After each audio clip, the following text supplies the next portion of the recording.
খুব সহজেই কিভাবে অ্যাপস হাইড করবেন এইটা শিখে রাখতে পারেন, কাজে লাগবে একসময়। তা অ্যাপস হাইড করতে হলে সেটিংয়ে যাইতে হবে। সেটিংয়ে যাওয়ার পর সার্চ অপশনে লিখতে হবে হিডেন অ্যাপস। হিডেন অ্যাপস লিখলে হিডেন অ্যাপস লেখার পর এই হিডেন অ্যাপসে টাচ করবেন। হিডেন অ্যাপসে টাচ করার পর যেটা যে অ্যাপস আপনি হাইড করবেন সেই অ্যাপসের এই অপশনটি অন করে দিতে হবে।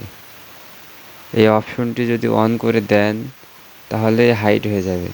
আমি দিচ্ছি হোয়াটসঅ্যাপ এবং ইমোর অপশনটা অন করে দিলাম। এখন দেখেন হোয়াটসঅ্যাপ আর ইমো নাই, হাইড হয়ে গেছে। হাইড অ্যাপস দেখতে হলে আবার সেটিংয়ে যাওয়া লাগবে। সেটিংয়ে যাওয়ার পর আবার হিডেন লিখে সার্চ দিতে হবে। হিডেন লিখে সার্চ দেওয়ার পর হিডেন আসলে ওইটা চাপ দেওয়ার পর এই অপশন দুটো আবার অফ করে দিতে হবে।